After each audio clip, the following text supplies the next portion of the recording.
Les appareils de levage sont très utilisés dans les secteurs industriels. Indispensables à la manutention de charges lourdes, ils présentent des risques multiples. Pour prévenir les accidents, toute industrie doit mettre en place des règles de sécurité à respecter lorsque des appareils de levage sont utilisés pour travailler.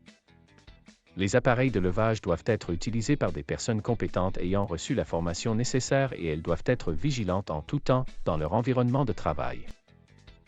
Utiliser ces appareils exige un niveau élevé d'attention, de concentration et de coordination. Il existe plusieurs types d'appareils de levage. On retrouve, par exemple, les ponts roulants monopoutres ou bipoutres, les palans à flèches et les ponts portiques. Ces appareils comportent également une grande variété d'accessoires de levage. Leur utilisation n'est pas sans risque.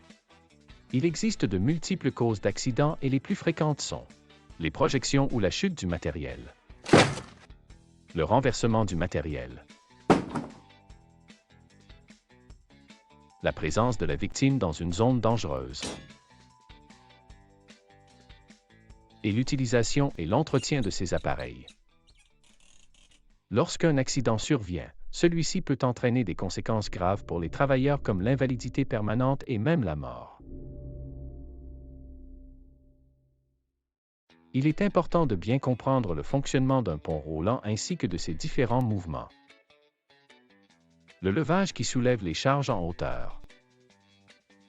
La translation qui est le déplacement du pont sur les chemins de roulement.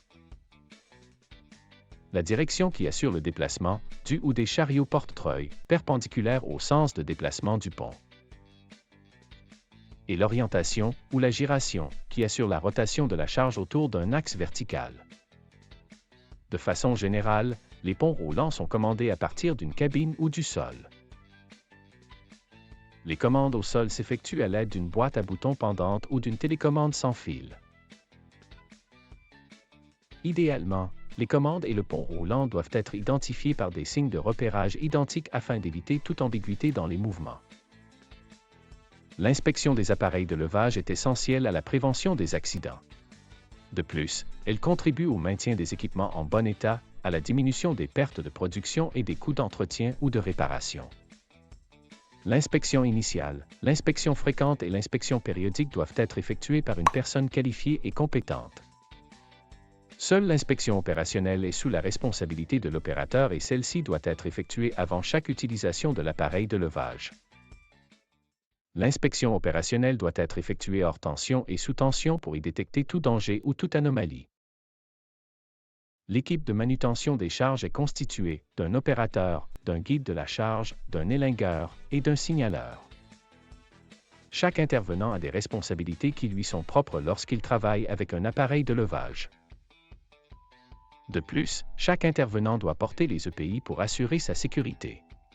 Il doit notamment porter des bottes avec embout d'acier, des lunettes de sécurité, des gants adaptés aux matériaux à manipuler ainsi qu'un casque de sécurité. L'opérateur doit, tout d'abord, être conscient des risques liés à son environnement de travail. Il doit aussi identifier les risques liés au moment, par exemple, lors d'une période où les travaux sont urgents.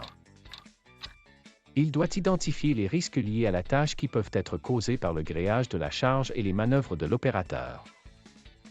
Il doit aussi être conscient des dangers liés à l'individu qui peuvent être causés par un manque de connaissances,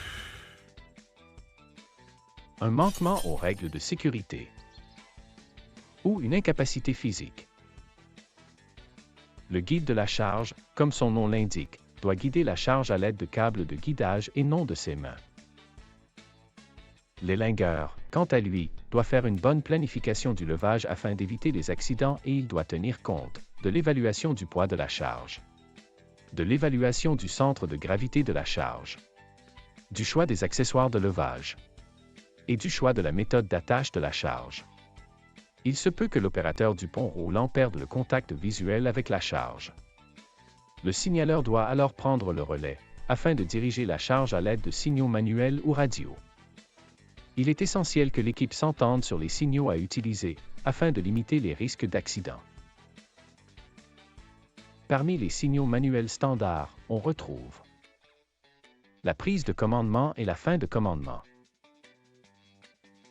Les signaux d'arrêt, comme l'arrêt d'urgence, l'arrêt standard et l'immobilisation. La montée ou la descente de la charge.